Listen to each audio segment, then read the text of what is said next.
Bonjour mes fractales. Je suppose que quelques personnes ont dû être surprises par ce terme. En fait, fractal. Fractal, à quoi cela vous fait-il penser? À fraction, bien sûr. Quand vous étiez à l'école, aux mathématiques, vous avez appris les fractions. Par exemple, le gâteau qu'on partage en 6. Qu'est-ce que c'est qu'une fraction? Eh bien, c'est la partie d'un tout, de quelque chose.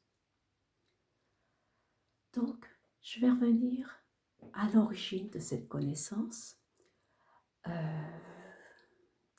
que j'ai obtenue grâce à, Bruce Lipton, PhD, dont j'ai suivi un cours sur active le potentiel de tes cellules et qui est aussi le père de l'épigénétique.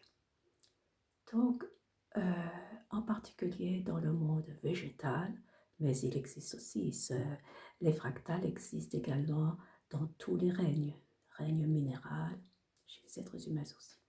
Alors, dans ce monde végétal, Bruce Lipton a pris en photo un bel arbre de son jardin, bien épanoui, bien feuillu, et il a découpé sur cette photo un petit carré.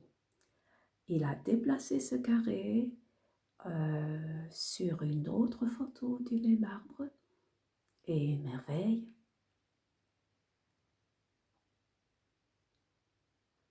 il n'y avait aucune différence. Conclusion de cette petite expérience. L'arbre a grandi suivant un schéma qui se reproduit d'une manière identique. Je reprends. L'arbre, donc la graine, à ce niveau, au début, a grandi selon un schéma qui se reproduit d'une manière répétitive. Et de là, j'ai osé, me direz-vous, la transposition chez les êtres humains. Évidemment, c'est un peu différent. Par contre, si vous découpez la photo d'une femme, un petit carré, de son sein par exemple, et que vous le mettez sur son nez, cela ne deviendra jamais un nez. Et peut-être que ce serait pour la grande joie de ces messieurs, n'est-ce pas? Bon, soit dit en passant, c'est une blague. Par contre, nous avons tous, êtres humains, un corps physique, un corps matériel, c'est-à-dire un corps de matière, celui qu'on voit avec nos cinq sens. Ce corps est composé de la même manière avec des organes ayant les mêmes fonctions, une structure identique, c'est-à-dire le squelette,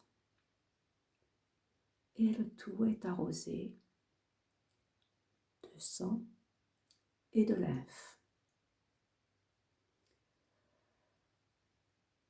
Nous avons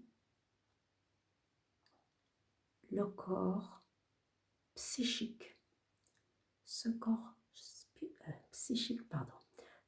psychique composé également de la même manière, avec un esprit conscient de 2 à 5% et un esprit inconscient de 98 à 95%. Vous savez, c'est le phénomène de l'iceberg.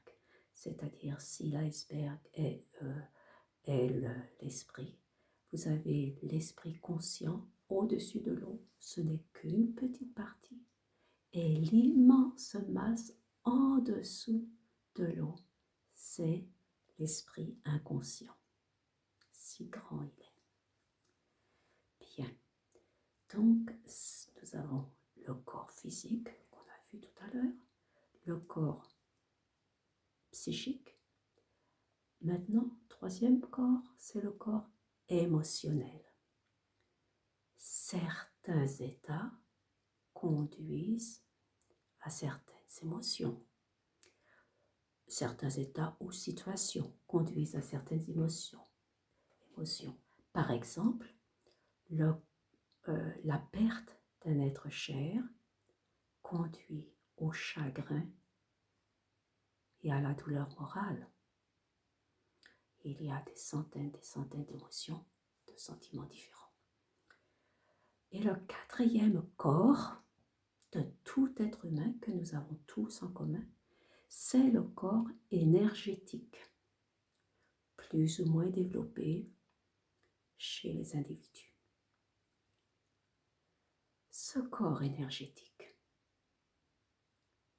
de quoi est-il composé? Où est-il situé?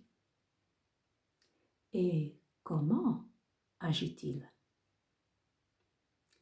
Alors, de ce corps énergétique, je vous en parlerai dans la prochaine vidéo, sinon celle-ci serait trop longue. Et pour éclaircir un petit peu cette transposition faite du monde fractal à l'être humain. Si vous avez des questions, n'hésitez pas à les cliquer ci-dessous. Et je vous en remercie.